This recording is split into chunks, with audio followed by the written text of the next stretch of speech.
Hey guys, this is Justin. Welcome back to Mukbang with JD. So for today guys, may gagawin tayong kakaiba. Actually, nakita ko yung video ni Ninong Rai about sa 24-hour vault. He got the vault from KFC. Nung naka-receive siya ng chicken, tinikman niya muna. Nilagay nila sa fridge. And then after 24 hours, nireheat nila yung mga chicken. And then tinignan nila kung same pa rin ba ng lasa or may nagbago ba din sa chicken. So parang napaisip ako na, parang magandang concept nga yun guys, diba? What we're gonna do today is an experiment / taste test mukbang. So umorder ako ng 3 chicken, umorder ako ng 2 brand, and yung KFC, in-order natin siya sa KFC Philippines mobile app. Hintay ko na lang siya guys. And then after that, kakainin natin sila, ilalagay natin sa fridge. After 24 hours, titignan natin kung may magbabago ba sa lasa or kung same pa rin ba ng amoy. Excited na ako, hinihintay ko na lang yung chicken. So ayun guys, without further ado, let's get into the taste test. Na yung mga chickens natin, dumating na sila, and ang gagawin natin for now is i-compare natin silang tatlo. So ito, we have here from your left, the one with the red container, that's the chicken A, and on your right, we have here the yellow container, that's the chicken B, and yung chicken naman natin sa gitna, we have here the KFC original recipe chicken. Hindi na ako makapagintay. Kanina pa ako nagugutom. So simulan natin dito sa red chicken, dito sa chicken A. Ito yung chicken niya guys, ayan. Ito parang, of course, normal chicken naman. So, tikman natin siya. Yung amoy, parang wala masyado amoy. Pero, may pang-amoy pa ako guys ha. Pinaamoy pa naman ako. Pero parang ito, hindi siya ganun ka maamoy. Pero, tikman natin.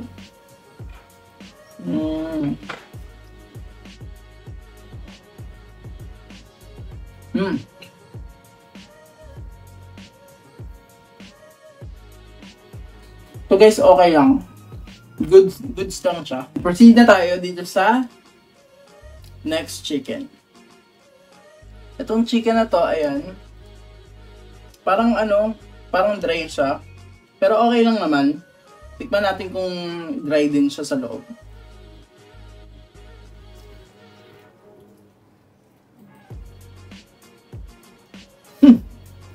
Dry nga.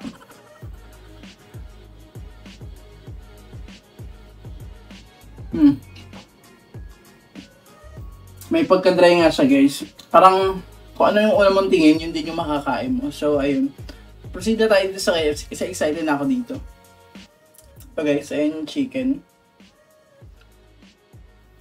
Sabi na, ito yung naaamoy ko. Naalala ko dati, ito yung pinakamalapit na store sa school namin dati. Kaya parang yung bumuhay sa akin nung college is yung KFC. Tara, tikman na natin. Ito guys.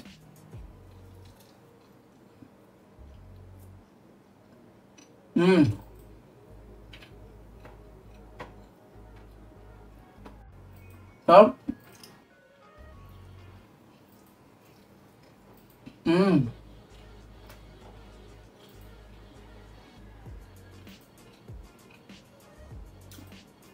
Nakalimutan ko yung gravy nito. Masarap siya guys. Sa tatlo, siya yung pinakamalambot. At saka hindi siya dry katulad nung nasa yellow container.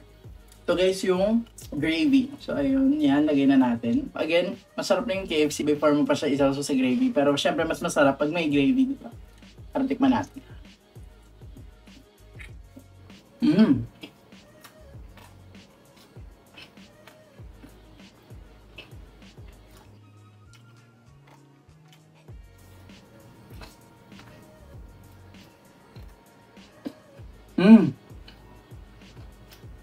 Ayun nga guys, tapos na natin sila i-compare.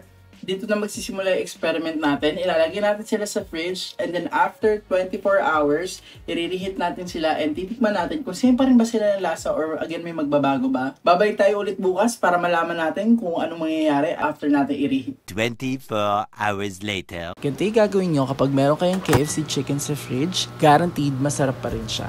So nireheat ko na dito yung KFC chicken. And nilagyan natin siya sa oven safe container na walang cover and ininit ko siya for 1 minute. Sa gravy naman, ininit ko siya for 2 minutes and hinalo ko every 30 seconds. Ayun guys, so tapos na yung 24 hours. Makalipas ng 24 hours na nasa fridge yung tatlong chicken. Nireheat ko na rin sila. So excited na ako kung ano ba yung magiging lasa. Kung same pa rin ba yung lasa nila or kung may nagbago ba. At kung legit pa yung napanood natin kay Ninong Rai. So yun guys, simulan na natin mag-taste test. Let's start with the one in the red container. So start na natin sila guys. So ayan.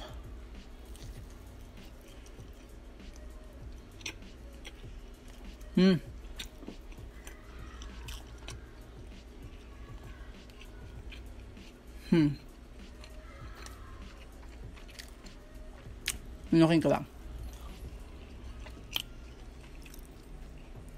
Noong una guys, hindi siya dry. Pero ngayon, ano na siya, dry na siya. Of course, ininit mo siya, so mainit. Pero parang hindi na siya katulad nung kahapon. Proceed na tayo dun sa yellow chicken. So itong yellow chicken naman, yung nasa yellow container. Ito yung una kong sinabi na dry siya. So tingnan natin kung may nagbago ba. Ayan, same pa din naman siya. Ayan. Pinatay ko Sorry. Yung balat niya, parang naging tinapay, parang naging flour. Puro flour pala to. Tapos ayun, dry pa din. Yung pagbabago.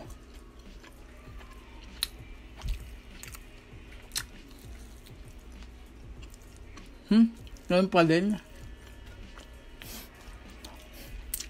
Ito talaga hinihintay ko. Naalala nyo kahapon, naubos ko yung chicken ng KFC. Sobrang lambot, juicy. So ayan, tikman natin.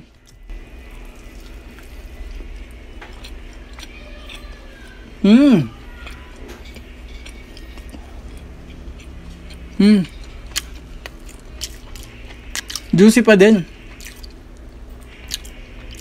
At lasang-lasa mo pa din yung mga flavors niya.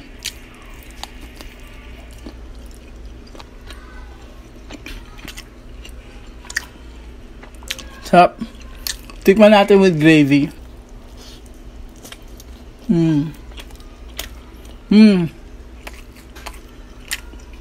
Ito yung gravy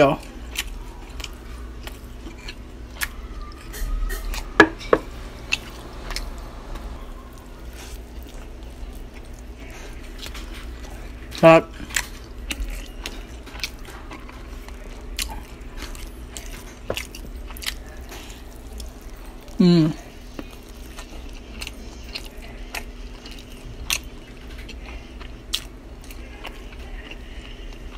Masarap to, may rice. Ayan, tapos na tayo guys. And sobra ako nag-enjoy sa video na to. So yun nga guys, after 24 hours na nasa fridge yung mga chickens at na-reheat na natin sila, napatunayan natin na mas masarap pa rin ang KFC Original Recipe Chicken. So yun nga guys, tapos na tayo sa video na to. And kung hindi pa kayo na-subscribe sa channel namin at bago ka pa lang, please click the subscribe button. Comment your thoughts about this video para malaman natin kung ano yung mga nasa puso nyo. And if you haven't followed us on our social media accounts, lahat yan nasa description box.